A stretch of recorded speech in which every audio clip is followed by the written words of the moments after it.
유대인들은 율법을 잘 지키면 하나님을 기쁘시게 하고 구원을 얻을 것이라고 믿었습니다. 이에 대해서 강한 열정을 가지고 율법에 대한 확신과 또 열정 속에서 충성하던 사람 한 사람이 있었습니다. 바로 우리가 잘 알고 있는 사도 바울입니다.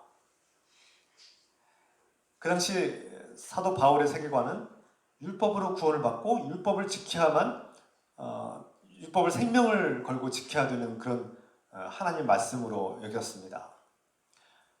그런데 이 사도 바울은 로마 시민권을 가진 사람이었고 또 유대인으로서 자부심을 가지고 자신의 율법에 대한 열정과 명예를 최고의 가치로 여겼던 사람인데 이 사람이 변화되었습니다. 젊은 바울은 원래 이름은 사울이었죠. 사울은 가말리엘의 제자로서 아주 율법에 의등통하고 일찌감치 서기관으로 발탁되어서 승진 가도를 달리고 있는 젊은 나이에 승진의 대로를 가고 있는 승승장구하는 그런 사람이었습니다.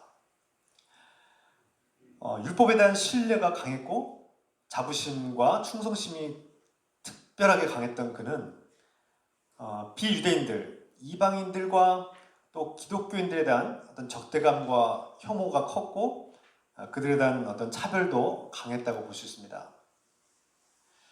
율법을 충성되게 지키면 지킬수록 비유대인들에 대한 그런 적대감이나 혐오나 부정적 감정들도 더 강해졌을 것입니다. 그랬던 바울이 예수 그리스도를 만났습니다. 우리가 이미 알고 있듯이 사도행전 8장, 9장, 10장에 나오듯이 사도 바울이 예수 그리스도를 만난 후에 그는 완전히 새 사람이 됩니다.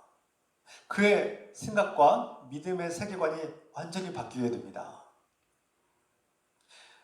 그는 하나님의 사랑이 얼마나 강력한지 율법을 뛰어넘어서 이스라엘 백성뿐만 아니라 모든 이방인들에게도 값없이 조건 없이 사랑의 문을 열어주신 그 하나님의 사랑을 깨달은 것이죠. 이 사랑은 바로 예수 그리스도 안에서 나타났고 완성되었습니다. 그래서 이것은 어떤 이론으로 세워진 것이 아니라 그가 직접 예수 그리스도를 만났기 때문에 가능한 것이었고 예수 그리스도의 그 사랑과 은혜를 경험한 사도 바울은 자신이 기존에 가졌던 신념과 확신을 다 버리게 되었습니다. 그리고 예수 그리스도가 주시는 그리고 예수 그리스도 안에서 그 시각을 가지고 구약에 우리가 지금 말하고 있는 구약 히브리 성경의 모든 말씀들을 다시금 재해석하게 되죠. 제가 이 말씀을 드린 이유는 오늘 왜 사도 바울이 과거에 어떤 사람이었는지를 알면 이 로마서에서 말씀하는 이 말씀이 더 깊이 제대로 이해할 수 있기 때문입니다. 하나님께서 이스라엘 백성만 사랑하시고 율법을 지킨 자들만 구원하실 것이라는 확신이 어떻게 해서 바뀌었느냐? 예수 그리스도의 복음을 통해서 바뀌었다는 것이죠. 하나님께서 성경을 통해서 말씀하신 약속이 율법을 지키고 자신의 거룩한 행위를 통해서 자신이 구원받을 것이라는 확신이 성경에 대한 해석이었다면, 그런 믿음이었다면 이제는 예수 그리스도 안에서 성경을 보는 방식이 완전히 바뀌었다는 겁니다. 우리가 성경을 볼 때 예수 그리스도 안에서 보는 것이 매우 중요하다는 말씀입니다. 예수 그리스도를 발견한 사람은 하나님의 사랑이 모든 인류에게 그렇게 적용된다는 사실을 깨닫게 됩니다. 그래서 오늘 사도 바울은 로마 교인들에게 하나님의 사랑이 이스라엘 백성들에게 뿐만 아니라 모든 사람들, 이방인들에게도 소망을 주셨다 이렇게 말씀하고 있죠. 물론 사도 바울은 여전히 유대인들을 사랑하고 있고 이스라엘에게 주신 그 율법을 사랑하고 율법을 소중하게 여겼고 또 그것을 어느 정도는 지켰다고 할 수 있습니다. 근데 중요한 것은 율법의 한계와 불완전함, 율법의 그런 허무함과 율법이 우리를 구원할 수 없는 명백한 한계를 우리에게 분명히 말씀하고 있습니다. 그래서 사도 바울은 예수 그리스도의 그 사랑이 우리의 율법을 완성하셨다 그렇게 말씀하고 있습니다. 예수 그리스도의 복음이 모든 율법을 완성하고 그리스도의 사랑만이 우리를 구원하셨다고 분명히 선포하고 있죠. 그런데 여전히 초대교회 처음 교회 예수 그리스도의 공동체는 아직 유대인들과 분리가 되지 않았고 율법과 분리가 되지 않은 상태에 있었다고 할 수 있습니다. 그래서 사도 바울은 여전히 율법을 그렇게 고수하고 유대 전통을 지키려고 고집을 강한 신념을 가지고 그것을 지켜야 된다고 주장하는 사람들에 대해서 한편으로는 그들을 인정하고 존중해야 된다고 말씀하고 있고 다른 한편으로는 그들이 예수 그리스도의 복음 안에서 자기와 같이 강한 믿음, 율법을 통해서 구원받는 것이 아니라 율법 없이 예수 그리스도의 은혜, 예수 그리스도의 사랑과 그분을 믿음으로 구원받는 그 확신과 구원에 대한 신념을 갖기를 바라고 있는 것이죠. 마치 부모가 어린아이의 연약함, 우리 자녀들의 연약함을 다 알지만 그것을 인정하고 기다려주고 배려하고 인내하는 것과 같습니다. 그래서 우리는 어린아이와 답게 행동할 때 우리는 기뻐하고 감사하는데 동시에 우리는 그 아이들이 그 어린아이 상태에서 영원히 머물 것이 아니라 점점점 훈련을 받고 시간이 지나면서 그들의 어린아이가 어른이 되어가기를 성장하고 성숙하기를 기대하죠. 마찬가지입니다. 사도 바울은 아직 유대인 그리스도인들이 유대인들의 전통과 문화와 율법을 소중히 여기고 그것을 아직 내려놓지 못하는 것을 안타깝게 여겼지만 그렇다고 해서 그것을 무시하거나 비난하거나 정죄하거나 그것을 외면해서 안 된다고 분명히 말씀하고 있습니다. 그래서 이것을 우리가 14장에서 15장 로마서 14장과 15장에서 구체적으로 여러 번 다뤘습니다. 사도 바울이 로마서 14장에서 그리고 15장에서 이렇게 여러 번 이 문제에 대해서 교회에서 유대인 그리스도인들과 유대 전통과 율법을 지키려고 하는 사람들 그리고 유대 율법이나 전통을 지키지 않아도 그런 절기와 상관없이 예수 그리스도를 믿음으로 신앙의 자유와 구원을 얻는다는 확신을 가진 사람들 이방인 그리스도인들과의 갈등이 교회에는 굉장히 심각한 문제였음을 우리가 알 수 있습니다.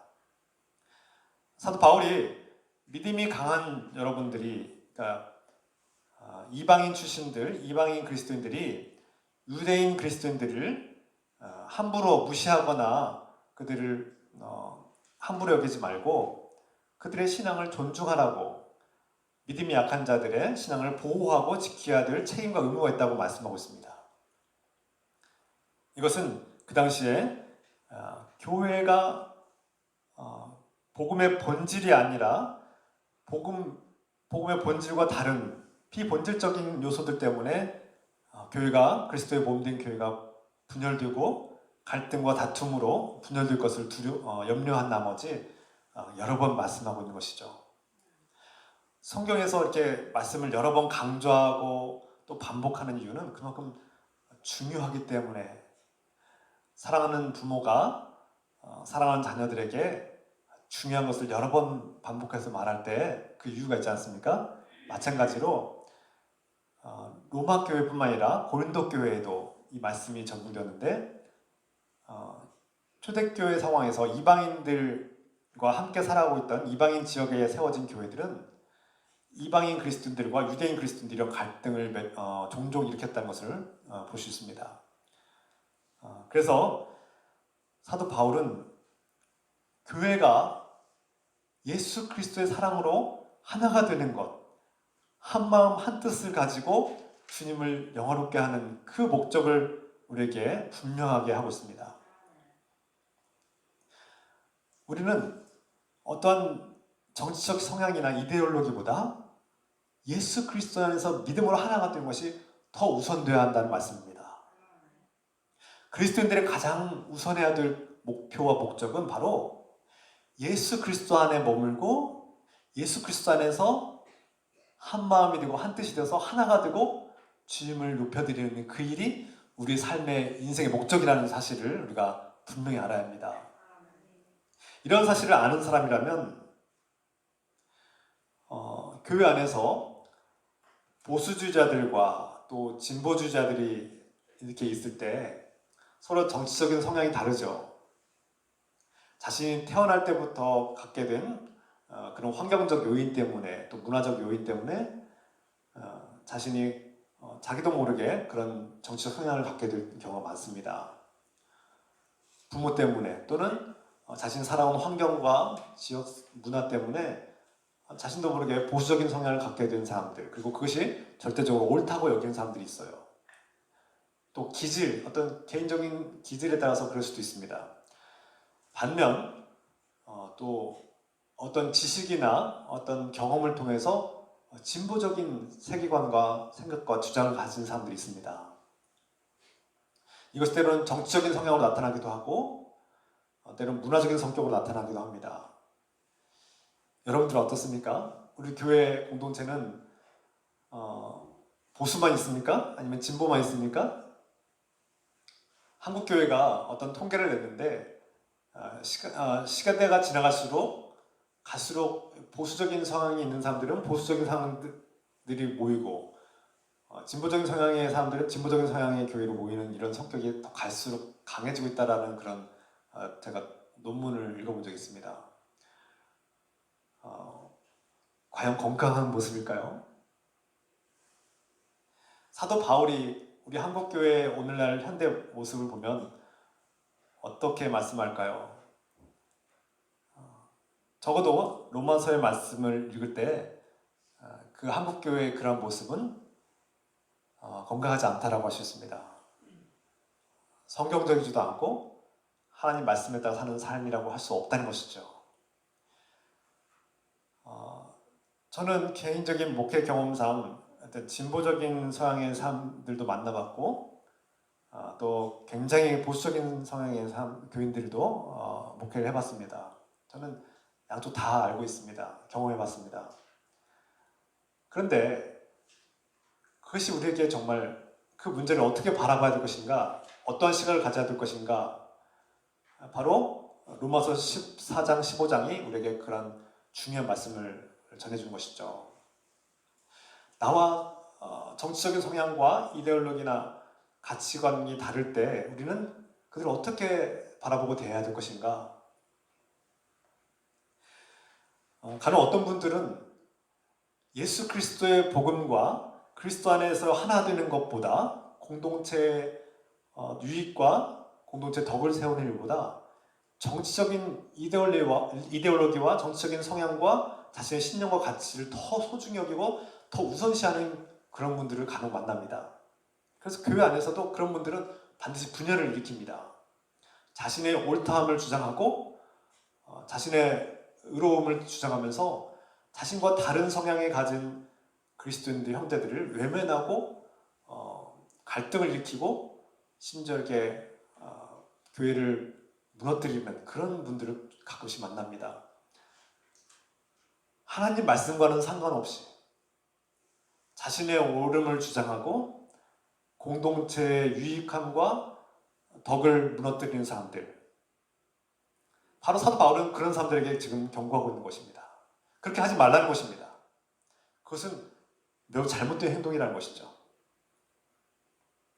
믿음이 강한 사람들이나 믿음이 약한 사람들이나 예수 그리스도는 그 모든 사람들을 위해서 십자가에서 피를 흘리셨습니다. 바로 당신이 무시하고 당신이 비난하고 정죄하고 당신이 외면하는 그 사람들을 위해서 예수 그리스도가 십자가에서 피를 흘리셨다는 사실입니다. 예수 그리스도께서 그들을 구원하기 위해서 자신의 피를 흘리시고 목숨을 대신하셨는데 우리가 무슨 자격으로 그들을 비난하고 정죄하셨겠습니까? 당신도 죄인 아닙니까? 당신도 죄인인데 죄인이 죄인을 심판합니까? 하나님의 자녀들을 누가 감히 무슨 기준으로 그들을 정죄한단 말입니까? 이것이 사도 바울의 말씀입니다. 우리에게는 형제 자매를 비난할 자격이 없습니다. 누군가의 신앙을 평가하고 그것을 심판할 자격이 없다는 거예요. 내 생각이 아무리 옳고 맞다고 주장하는 사람일지라도 다른 형제 자매, 다른 그리스도인들을 비난하고 정죄하는 일은 그런 권리와 자격이 없다는 것입니다. 그 사람에게 그런 권리와 자격이 없습니다. 하나님은 그런 자격이나 권리를 준 적이 없습니다. 동시에 그의 그런 모습은 그리스도의 몸인 교회를, 공동체를 해롭게 하고 무너뜨리는, 하나님께서 만드신 놀라운 사랑의 작품을, 예수 그리스도의 피값으로 사신 그리스도의 공동체를 자신의 의로움으로 망치려고 하는, 음식으로, 본질이 아닌, 복음이 아닌 비본질적인 것들로 교회를 망가뜨리는 그런 일을 하는 것이죠. 그래서 사도 바울은 개인의 권리와 공동체의 관계 속에서 개인이 어떻게 행동해야 되고 공동체와 관계 속에서 어떻게 해야 되느냐, 결론적으로 말씀드리면 어떤 개인이 아무리 자신이 신앙의 자유와 권리를 주장할지라도 그것이 신학적으로 문제가 없고 성경적임에도 불구하고 공동체를 아프게 하고 상처를 주고 누군가로부터 걱정과 근심과 두려움을 일으키고 차별을 만들고 벽을 만들고 분열을 시키는 일이 된다면 하지 않아야 된다는 것입니다. 그 신앙의 자유와 권리를 내려놓으라는 말씀입니다.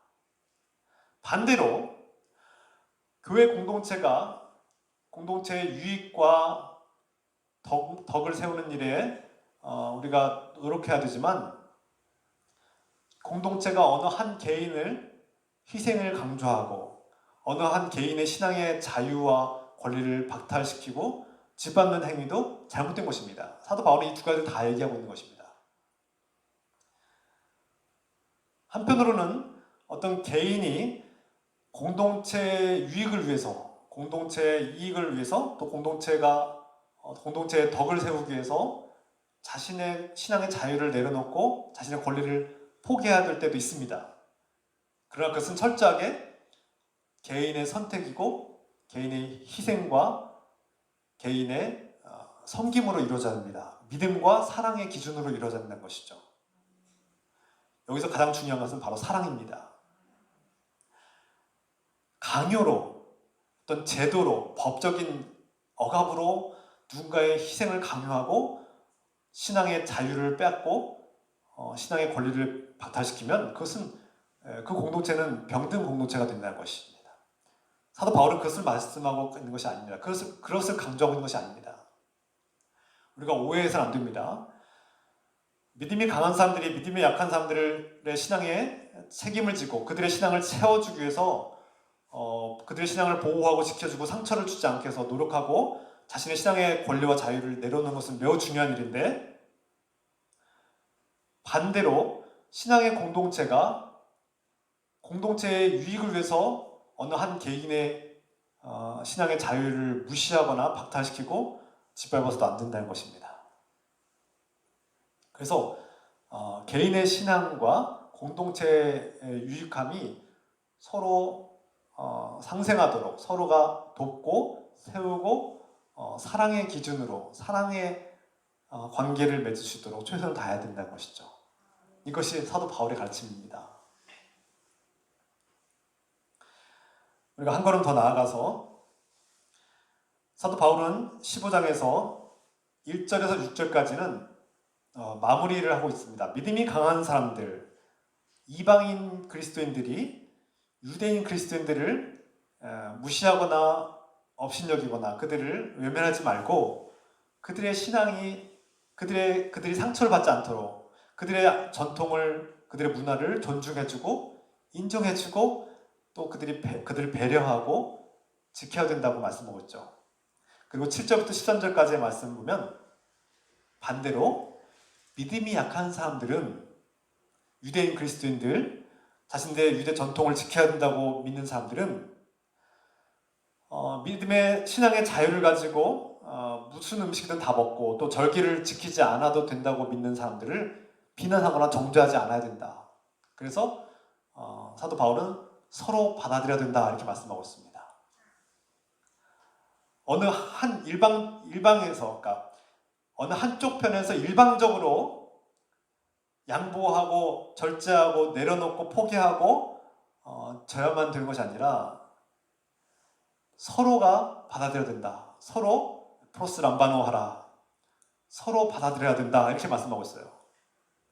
이 사도 바울의 이 로마인들에 대한 말씀은 우리에게 중요한 신학 기준입니다. 그리고 그리스도인들의 매우 중요한 윤리 기준이 됩니다. 서로 받아들이는 삶, 서로 받아들이는 공동체. 우리 늘기쁨 교회 공동체가, 우리 신앙 공동체가 정말 서로를 받아들이고 있는 공동체인가, 아니면 밀어내고 서로를 차별하고 서로를 외면하는 공동체인가는 우리가 철저하게 점검해야 된다는 말씀입니다. 복음의 원리는 무엇입니까? 바로 사랑으로, 예수 그리스도의 사랑을 가지고 서로를 용납하고 서로의 어리석음과 연약함마저도 포용하고 또 서로의 다른 세계관과 가치관과 문화와 전통을 용납하고 인정하고 배려하는 것을 서로 받아들이는 신앙의 삶이라고 할 수 있습니다. 그래서 우리 기독교의 신앙은 바로 그리스도 안에서, 예수 그리스도 안에서 나 혼자 믿으면, 오늘 우리 찬양 인도자가 참 은혜로운 멘트를 잘했죠. 신앙생활은 혼자 하는 게 아니다. 같이 하는 것 같다. 혼자 외롭게 가는 것보다 다 함께 가는 것이다. 중요한 말씀이죠. 중요한 얘기입니다. 왜냐하면 우리의 개인이 나 혼자서 하나님을 믿고 예수 그리스도의 복음을 통해서 구원에 대한 확신을 갖고 그냥 끝나는 신앙이 아니라 우리의 신앙은 확장되어야 하는 의무가 있습니다. 책임이 있습니다. 네가 복음을 듣고 예수 그리스도를 믿고 하나님의 자녀가 된 것으로 만족하지 말고 그 복음, 하나님의 생명의 말씀을 다른 사람들에게도 증거하고 하나님을 알지 못하는 사람들이 그 예수 그리스도의 복음을 통해서 하나님의 생명의 말씀을 듣고 그들에게도 구원의 기회를 가질 수 있도록 우리가 최선을 다해야 된다. 그런 사명과 의무를 감당하라고 말씀하셨죠. 그래서 우리 그리스도인들에게는 공동체가 매우 중요한 역할을 합니다. 우리 신앙이 나 혼자서 믿음으로 끝나는 것이 아니라, 나 혼자 구원받으면 끝나는 것이 아니라 반드시 형제 자매들에게 연결되고 또 우리 이웃들에게도 확장되어야 된다는 말씀이죠. 그래서 우리는 서로의 신앙이 건강하고 정말 아름답게 성장하고 성숙하고 있는가를 지켜보고 또 도와주고 서로의 신앙이 더 올바르게 세워지도록 돕고 섬겨야 되는 그런 사명과 책임이 있습니다. 나 혼자만 잘해서는 되는 것이 아닙니다. 우리는 함께 이 길을 가야 되는 것이죠.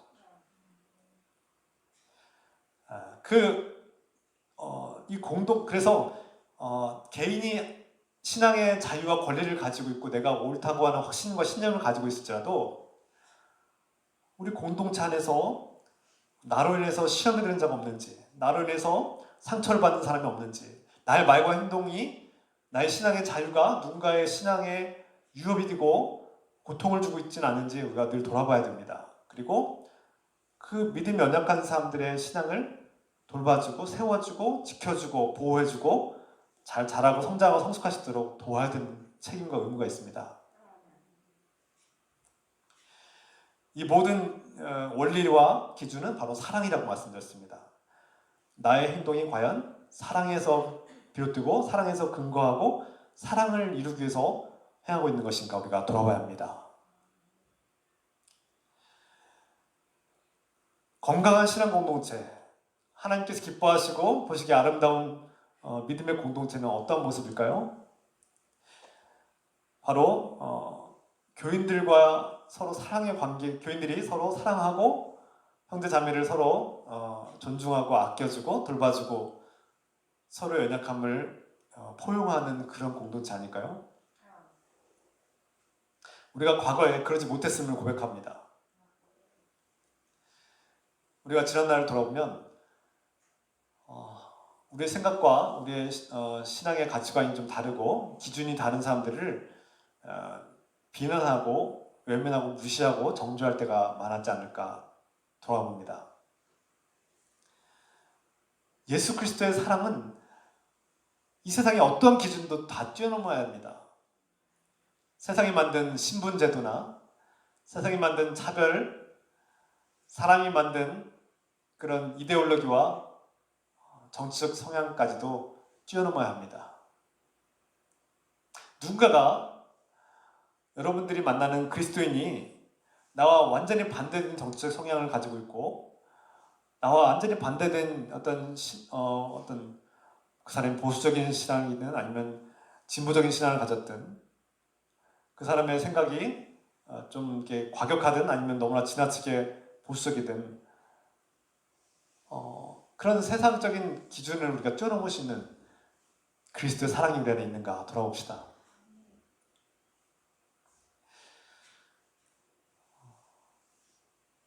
반면에 우리 공동체가 정말 형제 자매의 어떤 신앙을 무시하고 짓밟고 갈등을 일으키고 누군가가 상처를 주고 있지는 않은가 그것을 반성해 봐야 합니다.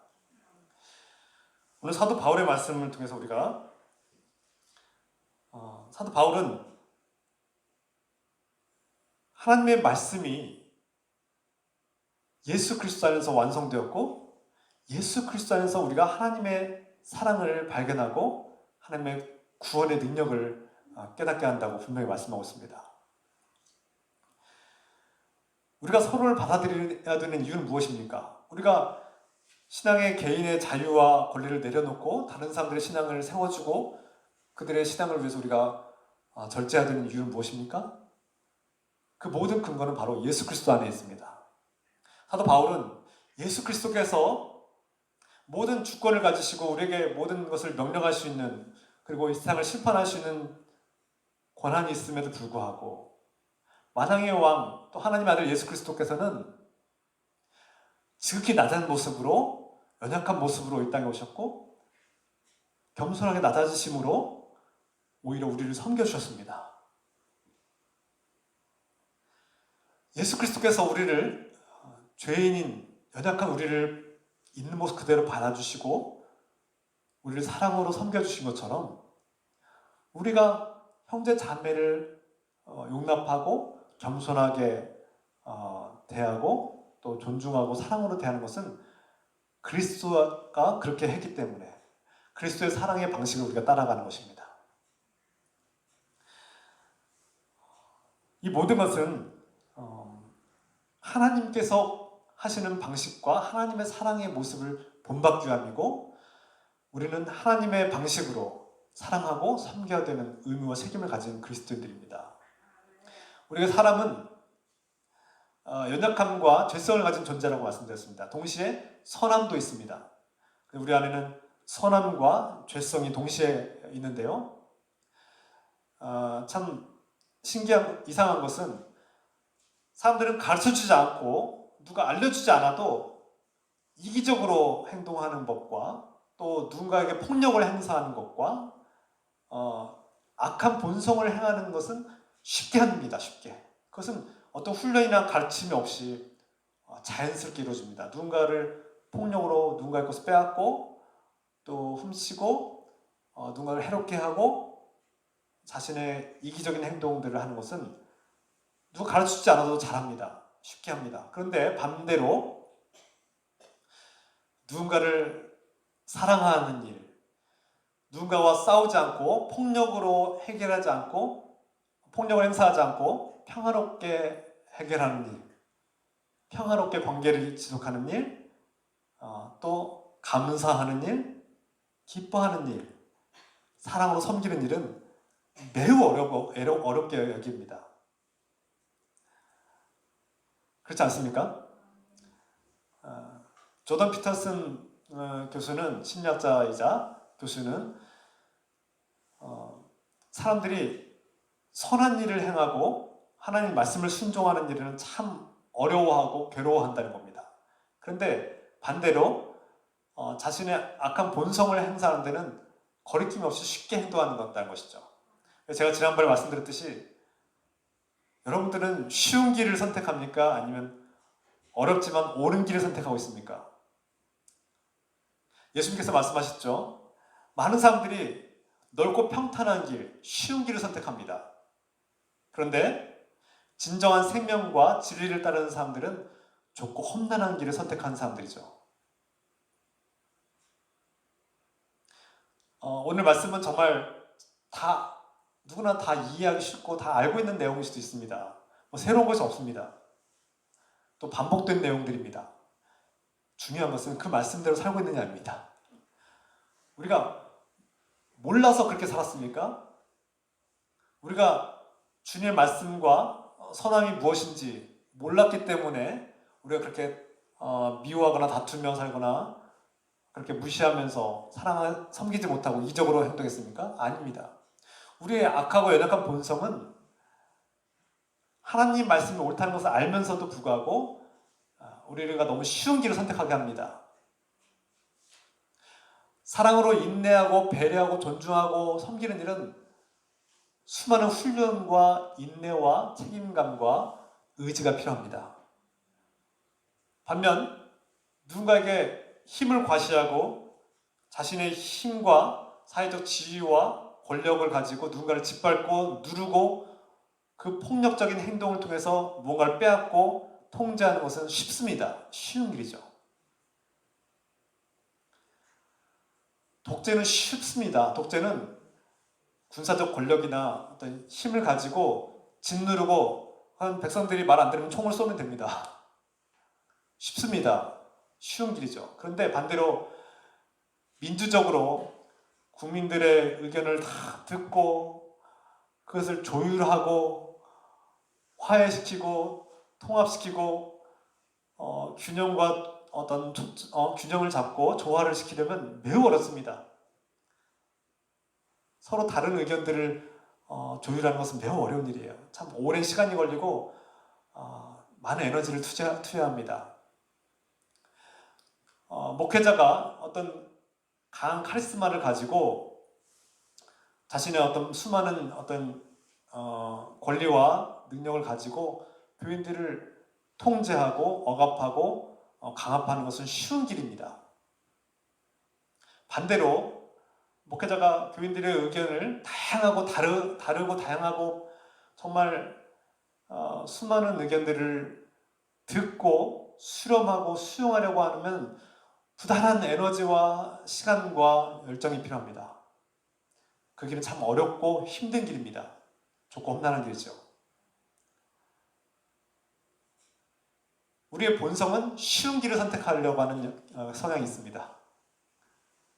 저 여러분들도 쉬운 길을 선택하려는 성향이 있어요. 그리스도인으로서 삶이 그냥 일주일에 한 번 예배당에 가서 1시간 동안 앉아있고 그냥 나오면 구원도 받고 그리스도인으로서 삶도 살고 내 의무도 다 하고 모든 것을 다 했다라고 생각하면 쉽습니다. 그렇게 하면은 그리스도인으로 살기가 참 쉽습니다. 일주일에 한 번 교회 1시간만 앉아있으면 모든 것이 다 해결됐다고 믿으면 참 구원받기 쉬워요. 넓고 평탄한 길로 갈 수 있습니다. 반대로 그리스도인으로서 살기 위해서 내가 하나님의 말씀에 따라서 일주일에 한 번 이상은 적어도 예배당에 가서 하나님을 예배하고 그분을 기뻐하고 진심으로 몸과 마음과 정성을 다해서 예배드리고 하나님의 말씀을 듣고 그 말씀을 따라 살기 위해서 내 삶의 변화를 일으키고 그 말씀을 진심으로 내가 나에게 주신 하나님의 말씀을 받아들이고 그 말씀과 부단하게 씨름하고 가정에서 배우자, 자녀들을 향해서 그 말씀을 적용하려고 씨름하고 또 내 직장에서 일터에서 그 말씀대로 살려고 시도하는 순간 우리는 좁고 험난한 길로 가게 됩니다. 매우 어려운 길이죠. 거기에는 무거운 책임감이 따르고 내가 해야 될 의무가 더 많아지고 나의 행동과 나의 말과 행동에 제한과 절제와 인내와 많은 힘이 듭니다. 그리고 용기가 필요하죠. 나의 것을 희생하고 감수해야 될 용기가 필요합니다. 여러분들은 무엇을 선택하겠습니까? 넓고 평탄하고 쉬운 길을 가고 싶어 합니까? 아니면 좁고 험난하지만 진정 예수 그리스도의 삶을 따라가는 삶, 작은 예수 그리스도가 되는 삶, 그분의 말씀이 내 삶에 이루어지는 열매 맺는 삶을 살기를 원하십니까? 선택해야 합니다.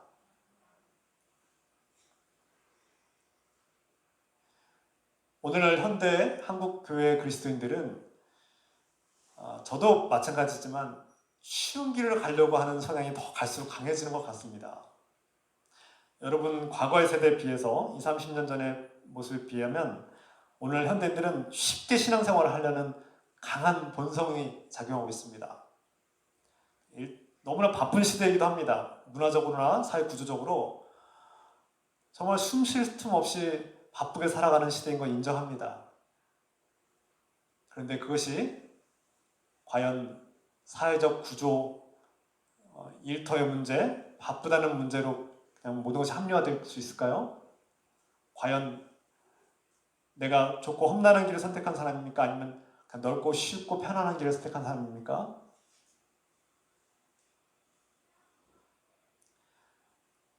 여러분, 자신에게 진지하게 물어봅시다. 어제보다 오늘이 더 나은 신앙을 가진 모습입니까? 아니면 오늘보다 내일이 더 나은 신앙이 될 수 있는 길은 무엇일까요? 사도 바울은 그것을 말씀하고 있는 거예요. 믿음이 강한 자들이 믿음이 약한 자들을 무시하고 갈등을 빚고 교회가 무너지면 그것은 하나님의 뜻이 아닙니다. 사도 바울은 선택하라는 거예요. 너의 신앙의 자유와 권리를 끝까지 주장해서 교회가 무너지는 것을 방관하겠느냐? 그 길은 쉬운 길입니다. 그건 가르치지 않아도 쉽게 갈 수 있는 길이에요. 넓고 평탄한 길이에요. 그런데 믿음이 연약한 사람들을 위해서 내가 무엇을 해야 될까 고민하기 시작하면 참 어렵고 험난한 길이 시작됩니다. 나의 신앙의 자유를 속박해야 되고요. 절제해야 되고 심지어 숨기거나 내려놔야 합니다. 더 많은 책임과 의무가 생기게 됩니다. 저 유대인 그리스도인들을 생각하면 저 믿음이 약한 사람들, 저 보수주의자들, 또 저 진보주의자들 생각하면 나의 말과 행동이 더 절제해야 되고요. 더 인내해야 되고요. 더 많이 공부해야 되고요. 더 많은 대화가 필요하고요. 더 많은 기도가 필요합니다. 그럼 우리는 어떤 길로 나아가야 될지 알고 있습니다. 여러분, 사도 바울 우리에게 서로 받아들이는 신앙이 무엇인지를 분명히 말씀하고 있습니다. 서로 받아들이는 신앙, 믿음이 강한 사람들은 믿음이 약한 사람들을 포용하고 수용하고 또 믿음이 약한 사람들은 믿음이 강한 사람들을 비난하고 밀어낼 것이 아니라 그들을 포용하고 인정하고 그들도 하나님의 사랑받는 자녀들임을 인정하고 존중하는 것입니다.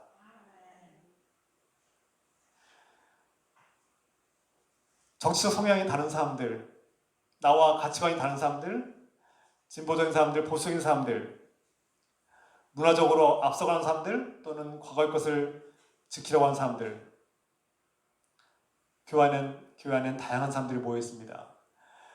변화를 갈망하는 젊은이들, 과거의 아름답고 그런 우리가 즐거웠던 추억과 같은 전통을 지키고 싶어하는 사람들도 있습니다.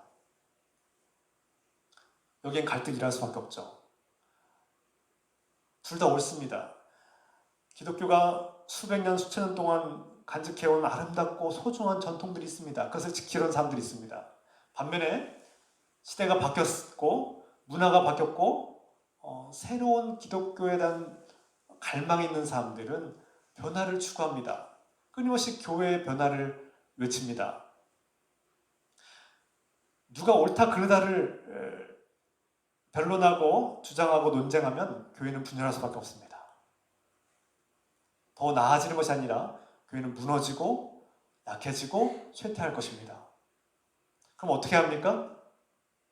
우리에겐 사도 바울이 로마 교인들에게 말씀한 것처럼 프로스 람바노의 신앙, 서로를 받아들이는 신앙이 필요합니다.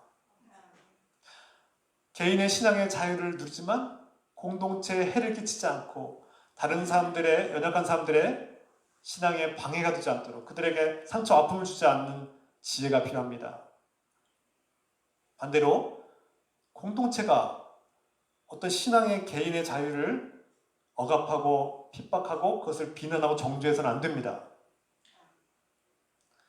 그의 신념과 가치를 존중해 줄 줄 알아야 합니다.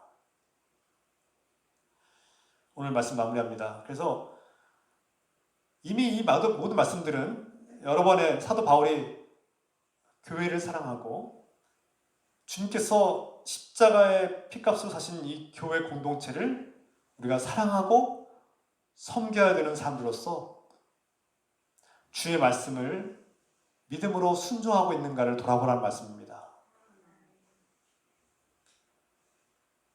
우리가 진심으로 서로 사랑하고 있는가? 우리 그리스도인들에겐 하나님에 대한 사랑, 그리스도와의 사랑, 그리고 형제에 대한 사랑이 가장 우선되어야 되는 의무이고 책임입니다.